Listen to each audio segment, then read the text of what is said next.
Well, a very good afternoon, everyone. James O'Connell here from the Hospitality Company, and thank you for joining us for this webinar today. We hope that all is going well for you, that you have been getting through 2020, which, as we all know, has proved to be a very different year than I think we had started when we started this year. And, I just want to say well done to everyone who has still managed to both survive and some even thrive through this year. And we hope that is the case with you today. The session today is going to be based around starting to think about next year. We're only a few weeks away now as I look at the calendar from a new year. And although it's not a financial year, it is going to be a new calendar year. And I think with what's gone on in 2020, it is really, really important that you set your sights on a new year in a new way. And today our plan is to introduce that to you, and we hope that the information we share will be insightful. Please ask questions at the end here. Make a note of your questions. I will leave some Q&A time to talk about the numbers. But let's start by getting a bit of a perspective on where things are at and a bit of background. So some hard truths that we need to talk about. Jim Collins talks about the brutal facts and that great companies deal with the brutal facts. And here's, I suppose, a few that we need to address. Firstly, New Zealand Economic Survey showed that between 2004 and 2014, which was the last 10-year survey, that the hospitality industry was identified as the most unproductive in New Zealand business. Many more businesses fail than succeed in the hospitality industry, even before COVID. This is leaving mountains of debt and financial hardship for those people in and around the business, suppliers, landlords, obviously the owners themselves, employees, and it is just a far too common story. Finance is one of the weakest areas for most hospitality business owners, and having been in this role as a coach and consultant for the last 20 years, that would certainly be, I would agree with that statement that gets made. A lack of planning leads to a lack of results. We do see that a lot. Obviously, our work is to shift that mentality, but there is a lack of planning that we see in the industry from owners. And that we need to acknowledge that 2020 has been an incredibly challenging year for the industry. But, there is light there. There is things that are happening globally that, although won't be necessarily changing 2021 the way that we would like, there is opportunity there, and it's about seizing the opportunity that does present itself. And it might be a little bit of survival, but I think the optimistic approach is definitely going to be the best one. So with that in mind, and that sort of understanding of the background, what we want to do today is really grab the entrepreneur in you. Michael Gerber wrote the book, The E-Myth. And in that, he talks about the entrepreneur, manager, and technician. In fact, I've got my pile of top books sitting next to me here in the office, and this is the one, The E-Myth by Michael Gerber. I'm sure many of you have read that already, but if you haven't, whack that on your reading list. And Gerber talks about the entrepreneur, the manager, and the technician. And the entrepreneur is the visionary leader. They can see into the future. The manager is focused on the building of the systems and the running of the business day to day. And the technician is the master of the systems that the manager builds. Today, I really want to use this as a framework to thinking that as we go through this financial planning process, we need to create a financial plan that relates to the entrepreneur, which is you if you're an owner today. A manager can't do the bits that they need to do without the entrepreneur's work. And then the technician can't do their work until the manager's done their work, and that's led by the entrepreneur. So ultimately, financial planning is an entrepreneurial process, or is at least fed from the entrepreneurial process first. And so that's going to be the tone of what we're going to talk about here today.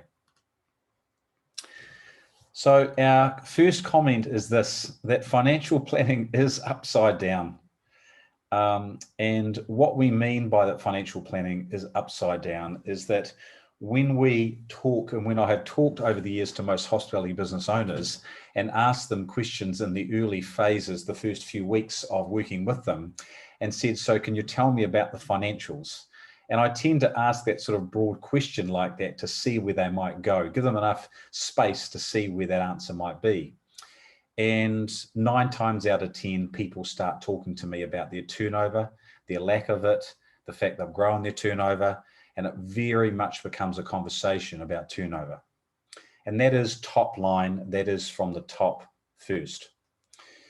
And in reality, the reason why they're doing that is because their approach normally is try and get income, control costs, and hopefully that drops something out the bottom.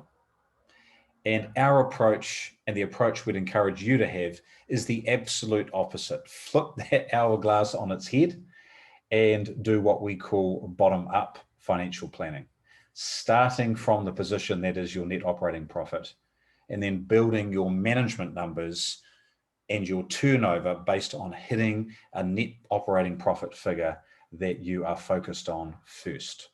And I'm going to explain that, and I'm going to explain how different that is and how much more successful it is in terms of building a plan for the managers and the technicians in your business. So that's what we're really going to knuckle down on today. So to get really clear about this bottom-up approach, it's actually starting with asking the questions of how do you intend to spend the net operating profit figure? So let's think about, we talk about financial planning here for 2021. What we really mean, though, is your plan from the 1st of April, which is the start of the financial year, and the work you need to do between now and the 1st of April to put together a really comprehensive plan for the next financial year. So that's when we say 2021, that's really what we mean. And if I was to ask you here, and I know I can't hear you, but you can certainly ask yourself the question of what do you want your personal income to be? We're talking gross here from your business. What do you want your debt reduction? If you don't have debt reduction, what would your savings be from the business in that 2021-22 financial year? And what reinvestment do you want to make in that business? And if you added up those figures, what then would be the net operating profit target you are aiming for next financial year? And that is step number 1. Thinking that way is a critical change to how most hospitality business owners think. Most think that it is something that drops out the bottom if we get turnover up and can control costs. Although many people don't even focus on cost control like they should, and what they're wanting to do is try and get turnover up to make up for the mismanagement that's going on within the business. And I know that sounds a bit harsh to say mismanagement, but unfortunately there is a lot of it that is going on. So if you had to write that down in front of you now, hopefully you've got pen and paper in front of you, you're being a student here of the content, write that down. So 2021-22 financial year starting 1st of April, going through to 31st of March 2022. 3 numbers. What is the personal income you want from the business? What is the debt reduction you would like to make in that year? And what is the reinvestment? And that could be 100, 50, 50, and then write a total. And that could be 200,000. It might be 150, 50, and 50, which is 250. And start from that number of 250,000. And I'm going to show you now how, through this process, how that plays out. So you come up with that number, having answered the questions on these 3 ways you're going to spend it, because they're the only 3 ways to spend your net operating profit. There are no other ways, but you want to have a plan before you start the year, not have net operating profit drop out and then figure out how to spend what's left over. So we take the 250 and we hold on to that. And then we build our financial plan on the back of that. And I'm going to show you some numbers and how that works in just a moment. So top down starts with, so this is the old way, this is the traditional way, this is the way that doesn't work, is that top down approach is to forecast your sales for the year, then look at your costs, and what's left over is your profit. And that is how most people do it. Bottom up starts with define your net profit target as a dollar figure, define your cost targets, and define your sales revenue to hit those targets last. All right, as you can see, very different approach. Hourglass flipped on its head, starting at the bottom. I was talking with a client the other day who has a bar in Wellington, and he sent me through his spreadsheet of his financial forecast for the current year that we're in. And I asked him, he's a new client, and I asked him, what was the first number that went into the spreadsheet here, your annual financial plan? He said turnover. And I said, what was the last cell to populate out of the spreadsheet that he had created? And the last cell that populated was his net profit. And we want to encourage you to put that number of net operating profit in first, and then build your business up that way. Okay, so this is the key message that we're getting to you here. So how does this play out? So I want to show you what it looks like numbers wise, and don't be on a too high a chair, because some of this might shock you a bit that you'll fall off it. I've had that versions of that happen a little bit recently. And I'll show you how this does play out. So let's look at, and I gave an example when it feeds into this here, let's look at what the entrepreneur's goals is for personal income, debt reduction, savings, and reinvestment. So we're just picking one. I've just made this up for this equation here. It's a bit of an average, I suppose, of what people are looking for. And for this example, this entrepreneur has decided they want personal net income to be $100,000, debt reduction to be $100,000 because they want to clear their debt and clear it fast, and they want to reinvest $50,000 back into the business. So that creates a net operating profit target of $250,000. That is the number. That is the number that will not change in the plan, and every other part of the financial plan needs to be based on that number. So let's look at some scenarios of bottom-up forecasting as we're talking about here in planning. So to give you this scenario here, this business, this entrepreneur, this hospitality business owner has decided that they want a net operating profit of $250,000. When we go up to the management lines that they need to manage for the next year, we've got cost of goods, operational wages, and the overheads of the business. Those three critical areas. In this scenario, we are looking at our best practice numbers that are what you should be aiming to hit or be better than, which is cost of goods and wages combined of 60% or better, overheads at 25% or less, with a net operating profit of $15,000. So in this scenario, $250,000 would be 15% of turnover of 1.666 million. That's how the turnover target is defined. Now, most hospitality business owners do not come to coaching with cost of goods at 27 and wages at 33, and they don't have net operating profit of 15%. Most come with much higher numbers, and our work is to reduce that and help them get that down and manage that better. So let's look at what this might look like if we don't move the bottom number, which is 250. We're saying that's it. That is what we're going for, but we're not as good at managing the managing numbers, which is the cost of goods, operational wages, and overheads. What happens if we're not doing a great job of managing that to best practice numbers? What does that result in is how much more turnover you have to create to make a net profit of $250,000 if you're not managing your cost centers of cost of goods, operational wages, and overheads. If you're not managing those well, how much more you have to turn over to make up for managing those areas poorly. Let's have a look. So we see 27, 33, 25, net operating profit of 15.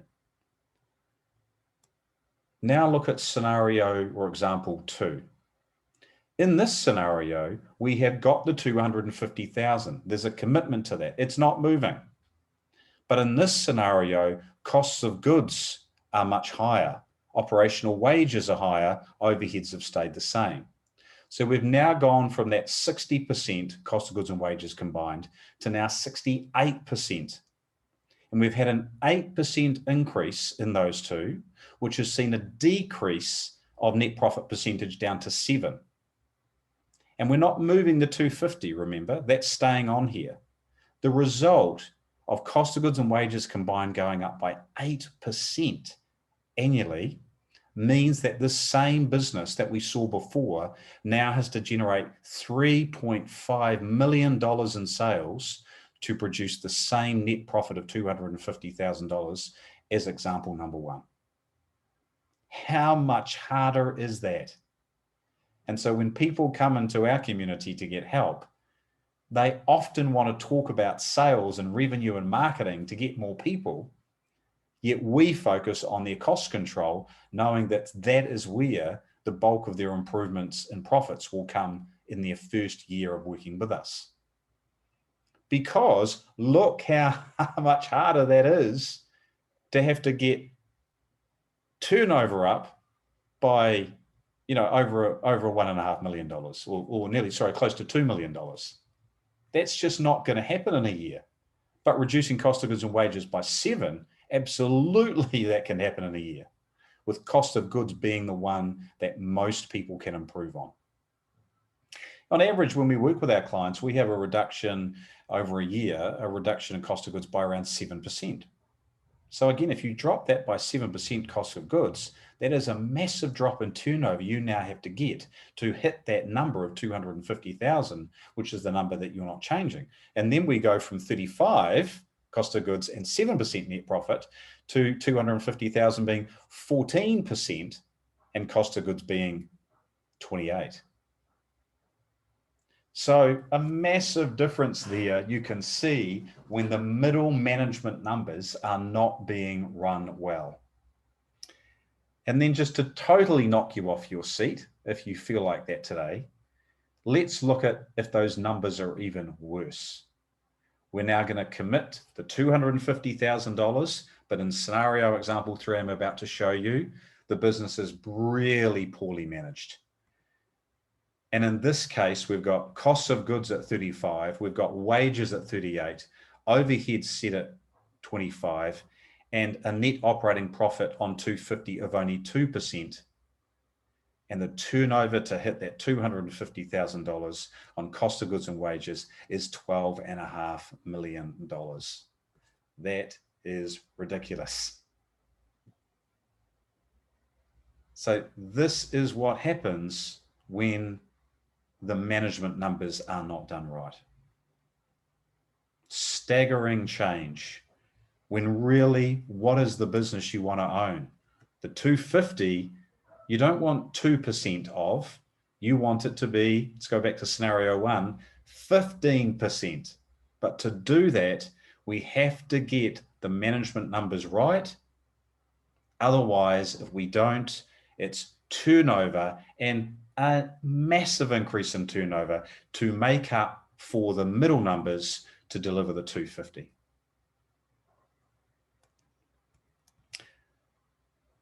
So I hope that makes sense. So what is this highlighting? The bottom-up approach is a radical change to the way that you may be thinking. And secondly, you've got to work on getting the critical numbers of your business of cost of goods and wages and overheads under control. This is our best practice. This is this or better. This isn't the best case scenario. It's just best practice as in this is where you want to be. And we've got many people we work with who are lower than those numbers, but that has got to be your target. Because if you can't hit those numbers, if you haven't built a business model that can deliver this sort of percentages that you're seeing here on the screen, you are having to turn over so much more money to deliver on that net operating profit. Or If you're not managing that well and your net profit and your turnover is not where you want it to be, then unfortunately there is no $250,000. You will compromise, and you will end up with $50,000 or $100,000, which is far less. So if you got clear about that net operating profit figure and you built your financial system to deliver that, you will be in a much better place in terms of your plan. So what do we say? Change your thinking to change your results. It's really what we're highlighting today. Really tip it up and be bold enough to look at your business in a very different way than perhaps you have done to this point. If you haven't done any work with us, or you have followed that traditional model of turnover first. So summary points, this was a short and fast one today, but with a key message, and hopefully you're getting that message. What are the summary points of what we're saying today? Plan like an entrepreneur with the end in mind. The end of the year is to establish the net operating profit figure. Start at the bottom. Commit to that number. Commit to it and then figure it out. Don't figure it out at the end of the year to say, what did I do? What did I end up with? Flip that and go, this is what I'm committing to, and I've got to figure out how to do that. And if those numbers on cost of goods and wages aren't where they are, then you know where you need to put the energy, because you'll never, ever get those same results by trying to grow revenue in a year by $1 million. It's not going to happen. I've been doing this for a long, long time, and helping clients grow sales by $1 million. I can help clients do that over maybe a year, even 2 years, and sometimes 3 years. It takes that long, but we can get that same improvement on net operating profit by managing those middle numbers better. So point 3, manage the business better to hit your net operating profit figure that you have committed to. Double down on that. Find out the systems and the processes that will help you get that part of your business operating well. And finally, which is the tone here, don't rely on revenue to fix your profit. Now, that's not to say that you don't do marketing and drive sales. Of course you do. And you want to continually do that. But what you want to do is to say, because sometimes people have done these equations with us. We've got all these sheets that we use that clients can access, these spreadsheets, and they go, gee, we've put the numbers in, James. We're already turning over more than that, right? Well, go back up to your entrepreneur numbers, take some more in income, increase the debt repayments, reinvest some more, and then it changes what your net operating profit is, and then it changes what your revenue is. So big but sort of simple message today is really challenging you to look differently at what you're doing as you approach the new year. And we can tell you that this approach works. It's worked for a long time, and it really is a departure from traditional planning. Because we're asking you to be entrepreneurial. We're asking you to think about the results, not just the busyness and hoping that result will spit out the bottom. Getting really, really clear about how the business is to serve you, and then build a business that does that. And that's not in a greedy way. That's just in I build a business, I put money in. You do it to make a profit, to reinvest. You can have your own money to pay down debt. It's just part of business. But getting clear about that as you start your planning process. And when you do that well, so many other things work, and your planning becomes so much easier because you have done those numbers that you saw here earlier on. So I've only got a couple of minutes left. So if you've got any questions related to what I've talked about today, just pop them in the chat box or the Q&A box. And if you're a bit shy to ask those questions, then drop me an email. My email address, I'm sure I've got it here. There it is there. james@thehospitalitycompany.co. Or give me a ring, although I'm not as easy to get at the moment as normal due to working with a lot of people at the moment, but certainly on email is a good way to get a hold of me if you've got any questions. None coming through, so that's okay. I have recorded this. If you'd like to get a copy of this, if you would like to pass this recording on to someone that you know that might benefit from this, also drop me an email and let me know. I'm happy to forward that on once we have processed the recording. What I would say is that I hope you've valued the session today. I hope it's made sense to you. If you've got any feedback on what we've talked about, let me know. We always want to know whether we're hitting the spot and giving our community the information that they need. So thank you for being part of our community. This was an exclusive invite to people that were on our database, and you are part of that and part of our community. So thank you for joining us. I may not get to speak to the community like this before Christmas, so I'd want to wish you all a very Merry Christmas and fantastic start to the new year. We are going to be back in force in 2021. We are incredibly excited. We have got a number of new initiatives to help the industry, and it's been a bit of an epic year in the work that we've done, and we've really enjoyed the work, and we want to carry on that great work next year. So thank you very much for joining the session today. I hope you found it valuable, and we will see you in 2021. Thanks very much.